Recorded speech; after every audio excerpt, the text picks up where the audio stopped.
Vou chamar uma pessoa aqui, que ela é assistente social.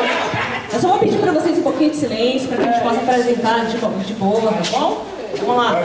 Ó, a primeira pessoa, ela é assistente social, ela é formada pela Unesp, escreve poesias, contos, crônicas, composições, acumulando um grande acervo ao longo de 12 anos de produção literária. A formação e a atuação na área social servem de bagagem e inspiração para a sua produção, cuja tônica é o cotidiano e suas facetas, com enfoque nas problemáticas sociais. Atualmente, ela é presidente da Associação Cultural Literatura no Brasil em Suzano e proponente do coletivo cultural Marginalharia, em São Miguel Paulista, na qual atua como vocalista. Então, eu quero que vocês recebam com muito carinho Débora Garcia.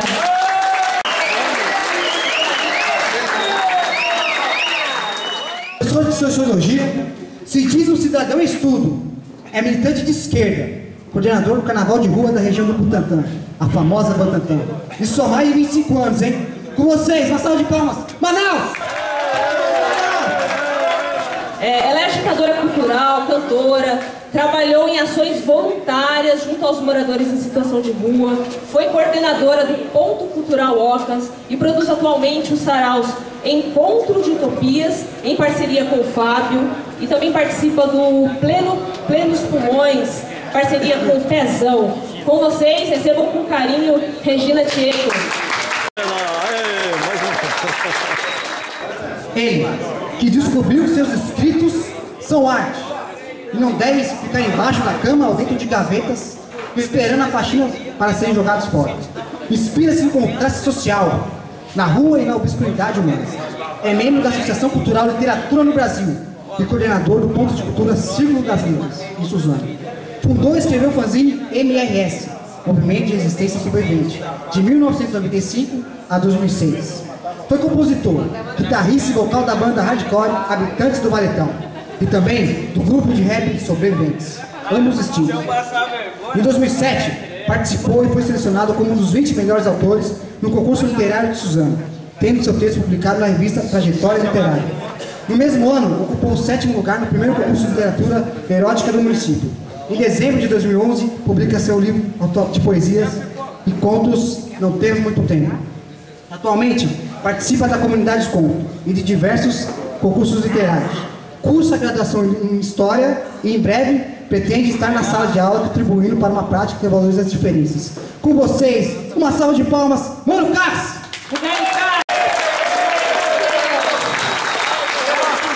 Com a sessão de perguntas, então, né? Vamos direcionar aqui ao professor de Sociologia, o Manaus. Manaus, o que é o Carnaval do Butantã? Como que é? Como que isso começou? E qual que é o principal foco do Carnaval do Butantã? Olha, a colega se refere a uma brincadeira de um certo lugar na cidade de São Paulo, um dos point. Na verdade, vocês já viram pela minha idade, nós éramos todos jovens, ali na entrada da USP, Rei das Batidas. E, como é próprio do ser humano, naquela época, a nossa juventude se viu em volta de uma grande tarefa histórica, que era lutar contra a ditadura militar pela redemocratização do país. Ainda bem que nós estamos vivendo hoje um Estado de Direito. Eu vou aproveitar para fazer um depoimento. Eu sou meio coroa, e o sarau, para mim, eu estava aqui morrendo de medo, porque o sarau, na minha época, quando jovem, eles eram fortemente reprimidos pela ditadura militar. E, na verdade, significaram, do ponto de vista político, histórico, uma das grandes armas dos poetas, compositores, na luta de resistência pela redemocratização do país. Então, viva o sarau! Ou não? Vamos gritar? Claro! Valeu, Manaus! Há 33 anos, no Butantã, na entrada da USP. Ela é importante de ser falada e divulgada, porque nas ruas, de forma tranquila e segura, a gente relembra os velhos carnavais que não voltam mais. E fazemos isso com muita determinação, e seriedade, porque a gente não sabe por quê, não temos como explicar, o país, a sociedade como um todo, por que as marchinhas fugiram do carnaval, desapareceram, e por que o carnaval, que é uma manifestação popular do povo brasileiro, hoje se restringe aos sambódromos, fechado, onde todos aplaudem e não participam. Então essa é a Bantantã, é o carnaval da Bantantã. Sai todos os anos, uma semana antes do carnaval, na sexta-feira. Obrigado pela oportunidade. Me chamo Débora. Coletivo Marginalharia é de São Miguel Paulista, Zona Leste de São Paulo. E nós trabalhamos com 3 linguagens, né? Com a música, com a literatura e com o teatro, né? E foi um grupo que se formou assim, pessoas, né, jovens, todos nós temos menos de 30 anos, e a gente queria passar um pouco da nossa mensagem, protestar, ser ouvido de alguma forma. E a gente utilizou a arte para isso, né? Então a gente entende que o papel da arte é justamente de fazer quem não tem voz ser ouvido. Então, Marginalharia está junto há 1 ano, 1 e meio, quase 2 anos, e tem alguns músicos, poetas e atores, e a gente juntou essas 3 linguagens para mostrar a nossa mensagem.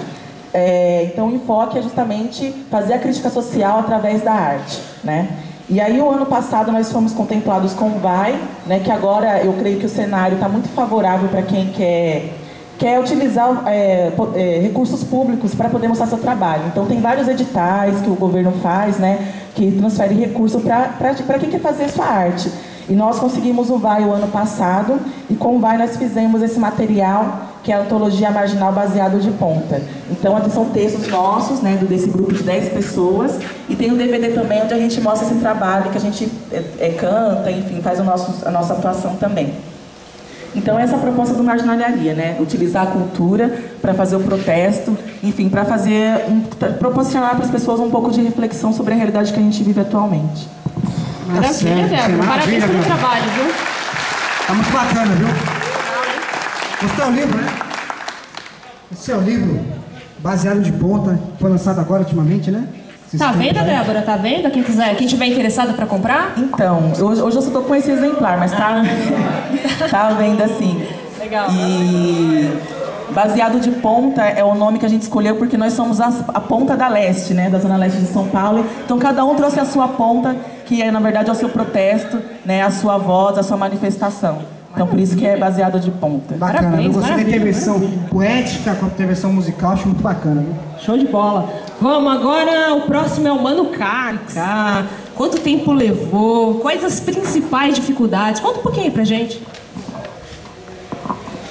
Boa noite a todos, eu sou o Cax, sou membro da Associação Cultural e Literatura no Brasil, que é a presidente aqui, a Débora. E esse livro aqui, não temos muito tempo, ele veio com uma parceria com a Secretaria da Cultura de Suzano, do município de Suzano, juntamente com também a Associação Cultural e Literatura no Brasil, né, Foi um dos caras selecionados para estar publicando lá, não foi um edital, foi um experimento e deu certo, né, Eu venho aí numa turnê de lançamentos aí e tá sendo bem legal, tá sendo bem produtivo, bem construtivo também. E eu comecei a escrever, a literatura para mim é uma válvula de escape, que durante muito tempo aí foram as químicas, mano, e agora, tipo, eu sinto um grande prazer, e tá escrevendo sempre que eu posso. E não temos muito tempo, não tem nada a ver com abalo sísmico, com alguma catástrofe nuclear, não temos muito tempo, é que os nossos valores estão se perdendo, a humanidade, ela precisa ser humanizada, Então, valores como compaixão, afeto, respeito, carinho, amor, isso daí eu vejo que as pessoas não estão tendo mais, e estão se tornando materialistas e tal. Então, várias ideias tem na minha mente, né, Como eu falei, eu não preciso mais agora, né, me destruir nas químicas. Agora, as ideias que tem na minha mente eu coloco no papel, Então, a literatura para mim tem uma grande...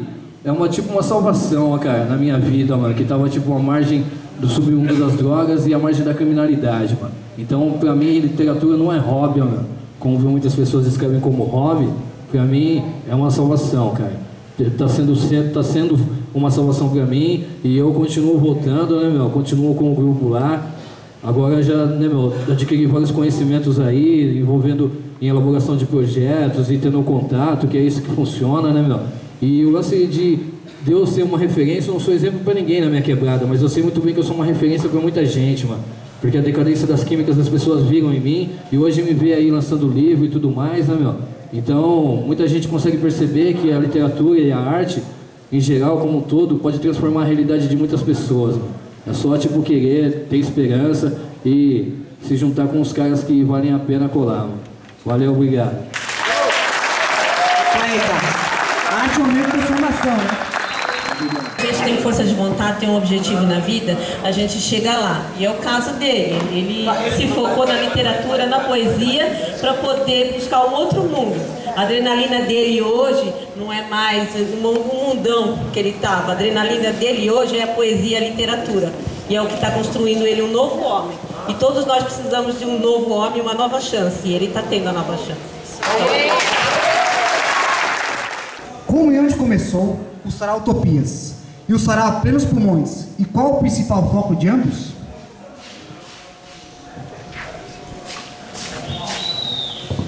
Bom, boa noite. Eu acho muito importante esse momento. Parabenizo a casa por estar recebendo esse monte de poetas. Acho extremamente importante que exista essa inserção, que exista na realidade essa possibilidade dessa mistura, né? O acesso das pessoas aqui do Beracéia à participação de um evento junto com o restante do tecido social. Acho que essa é uma das lutas que a gente tem quando a gente faz um sarau.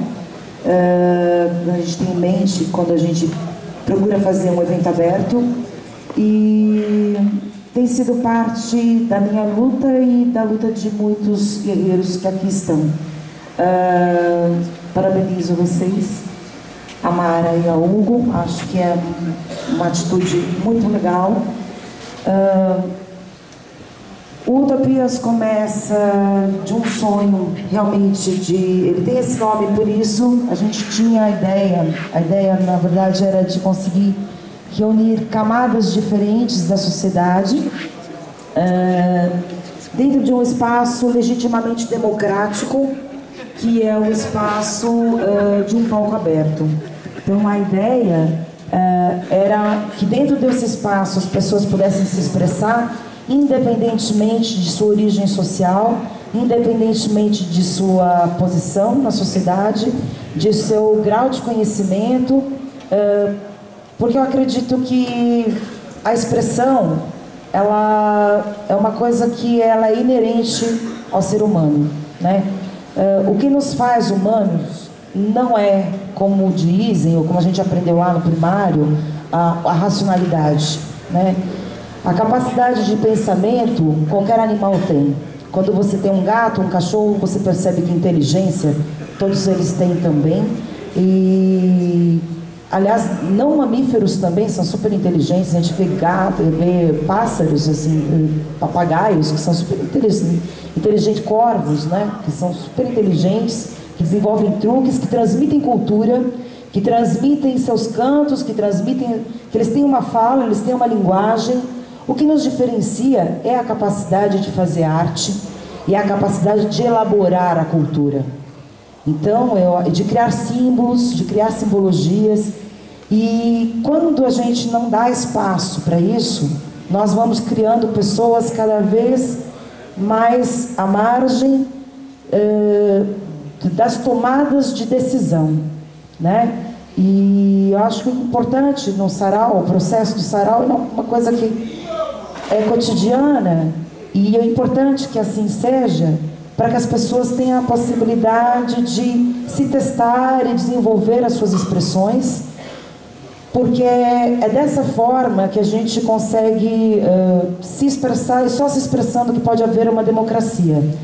Se a gente não tem espaço para isso, a gente cria realmente uma sociedade para muito poucos, que é o que nós temos hoje, uma sociedade completamente excludente. A prova é que nós estamos neste espaço aqui, né?